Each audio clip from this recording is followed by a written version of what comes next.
sebelum masuk dalam waktu subuh, waktu imsak, disunahkan bagi kita untuk sikat gigi. Tujuannya untuk apa? Bila ada sisa-sisa makanan yang ada dalam mulut kita itu supaya bisa keluar. Nah, jadi sunah bukan wajib. Sunah hukumnya. Kalau seandainya juga tidak kita sikat gigi, nah ini bagaimana? Apakah dia tidak ada masalah? Nah, ini justru kita mau melihat lagi. Kalau memang ada makanan dalam mulut dan makanan itu tertelan, itu menjadi masalah, bisa membatalkan puasa. Nah, kemudian pada saat kita sikat gigi kan pakai odol, apakah itu bisa membatalkan puasa? Tentu saja tidak. Kecuali baru batal puasa pada saat odol itu kita telan dengan sengaja. Kalau tidak sengaja tidak masalah. Sama seperti kita ini puasa pertama, puasa kedua, bangun tidur langsung makan, siap makan, minum, siap minum, baru dibilang ini bulan puasa. Jadi lupa kita, alhamdulillah ada rezeki. Nah, jadi kita sikat gigi, odol, nah tidak ada masalah.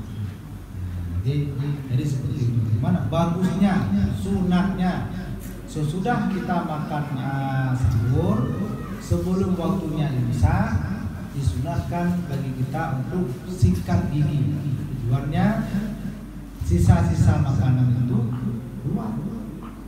Nah, dan kapan sunatnya lagi kalau memang nggak sempat imsak? Nggak sempat sebelum imsak sampai tergelincir matahari, ataupun lebih cepat waktunya yang mudah dipahami sebelum masuk waktu zuhur. Kalau sudah lewat waktu zuhur itu sudah makruh. Sudah makruh lewat waktu zuhur, sudah masuk waktu zuhur, kita masih juga sikat gigi, itu hukumnya sudah makruh karena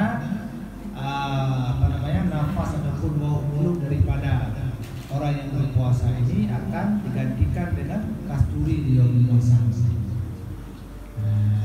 Jadi seperti itu. Kemudian sedikit lagi masalah niat, sangat penting sekali. Jadi niat ini kadang-kadang kita biasa niat waktu makan sahur, tapi lebih bagusnya kapan kita niat? Sudah salat tarawih. Adapun kalau nggak salat tarawih, kadang-kadang bagi kita yang sedang dalam perjalanan, sesudah berbuka puasa, selesai berbuka puasa langsung niat, sudah bisa. Nah, walaupun sesudah niat itu apakah kita masih bisa makan? Tetap masih bisa makan. Kita niat puasanya sesudah berbuka tadi sekitar jam 8. Niat terus. Apa masih bisa makan? Masih. Karena berlakunya puasa itu tetap sesudah imsak.